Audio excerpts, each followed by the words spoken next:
Hey friend, this is Eric from Miller Music, and I want to show you in this video how to use 7th chords to enhance your chord progressions and make more interesting music. I have been teaching guitar for over 30 years, and I found that a lot of guitar players know the basic chords like G, C, D, but they don't use 7th chords in their music or really have a firm understanding of them. So in this video, I want to show you three different things. I want to show you the music theory behind a 7th chord, what makes it up. Then I want to show you some common 7th chord shapes on the guitar. And then lastly, I want to show you how to incorporate it into your music to make more interesting chord progressions. All right, let's jump in. So for today, I'm going to be using some excerpts from my book, The Miller Music Guitar Method. If you are interested in picking up a copy of this book, you can go to Amazon, just look up Miller Music Guitar Method, or just click the link in the description below.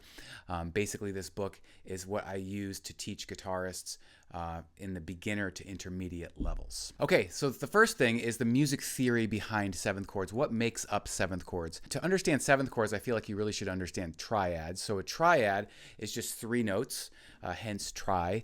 And for a major triad, you can see the intervals down here, 1, 3, and 5. What that means is basically if you take a major scale, you're playing the 1st, the 3rd, and the 5th note of the major scale. A minor triad would be 1 flat 3 and 5, so you're lowering the middle note by 1. Then you have suspended and augmented triads as well, and also diminished triads. But 7th chords now are taking the triad, so if we have a major 7th, you can see down here 1, 3, and 5, and 7. What that is the major triad, 1, 3, and 5, plus the 7th note of the scale. So if you have a C major chord, C major 7 chord, it's C, E, G, and B. So you have the 1st, 3rd, 5th, and 7th note of the scale. Now there's not just one kind of 7th chord. There's major 7, there's dominant 7, which is 1, 3, 5, flat 7, and also minor 7. So you have 1 flat 3, 5, and flat 7. There's also minor 7 flat 5, which is 1 flat 3, flat 5, flat 7, and finally fully diminished 7, which is 1 flat 3, flat 5, and double flat 7. Double flat just means you flat the 7 twice. So those are basically the intervals behind a 7th chord.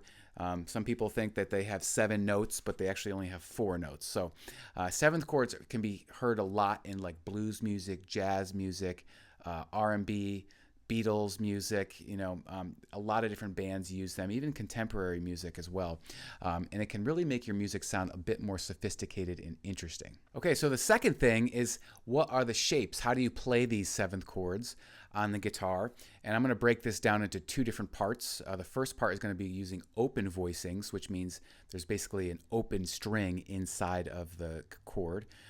Or used in the chord. And the second one is closed position, which means is not an open string.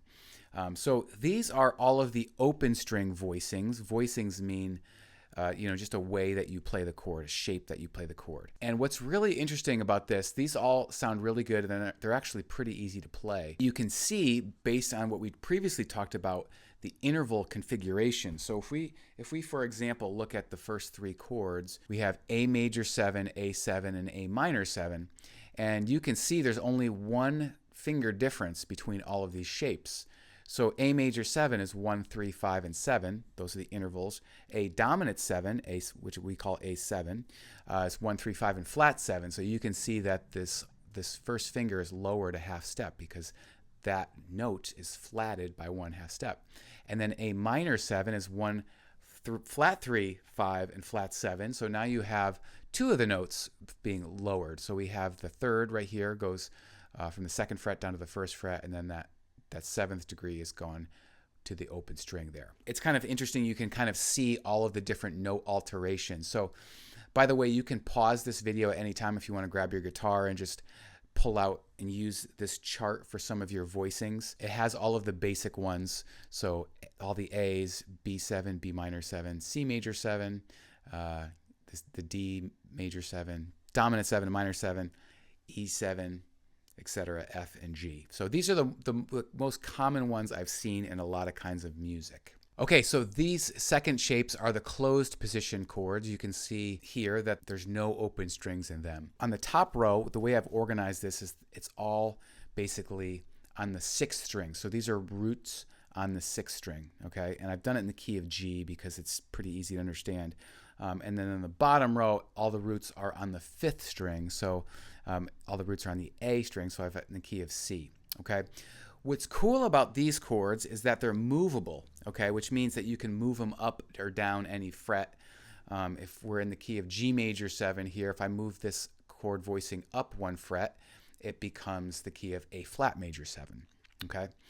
And you can see by looking at this chart how right on the top line here that these are, again, altered by the intervals. So we have G major 7, 1, 3, 5, 7. G dominant 7 here is right here. This note here is being lowered by 1/2 step because the intervals are 1, 3, 5, flat 7, and etc. all the way down on each string. So if you know these 10 chords, you can play jazz music, you can play R&B, soul, you know, a lot of music uses all of these shapes, and because they're all movable, you can move them anywhere on the guitar, and they sound really, really nice. Okay, so how do you apply these chord progressions? That's what I want to talk about next. If you were to take a major scale and harmonize it, you come up with this chord configuration, okay? So major, minor, minor, major, major, minor, diminished, and that's for triads, okay? But what you can do with 7th chords now is you can add a 7th chord onto each one of these shapes. So 1 major now becomes 1 major 7. 2 minor is now 2 minor 7. 3 minor is 3 minor 7. 4 is 4 major 7. 5 is, this is interesting, the 5 chord actually is what we call dominant 7. Dominant 7 has that flat 7 in it. It's the most, it's the chord that really produces the most tension, especially when you have the 7th on it. The 6th is 6 minor 7, and then finally 7 diminished. So what does this look like? So for example, if you have, here's some basic chord progressions I've written out over here, and this is what they look like, you know, if you were to use the chords for them. So we have 1, 4, 5, the most basic chord progression ever. In the key of C, it's C, F, and G. But if you applied 7th chords, you could do C major 7, F major 7, G7 here, and etc. Another super common chord progression, 1, 5, 6, 4. If you use 7th chords, that would be C major 7, G7, A minor 7, F major 7. So one thing that's really interesting about this is you don't have to use 7th chords on every single one of your songs or chords. So you could do maybe just a major 7 on the last one. So C, G, A minor, F major 7, and experiment with that. So what I would encourage you to do is to use this and experiment adding 7th chords into your chord progressions and seeing what they sound like. It can really enhance your songs and really enhance your chord progressions and just sound really good. Okay, so just to recap what we talked about, the first thing that we talked about is the music theory behind 7th chords, okay? All of the intervals that make up 7th chords.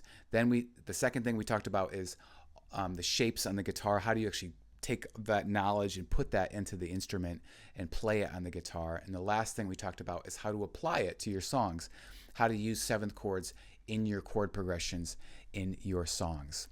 So I hope you found this video helpful. If you have a question on this, just leave a comment below. I'm happy to get back to you on that. Also, if you are interested, check out my Guitar Method book. It's called the Miller Music Guitar Method. You can get it on Amazon or just click the link in the description below, and I will see you on the next video. Take care.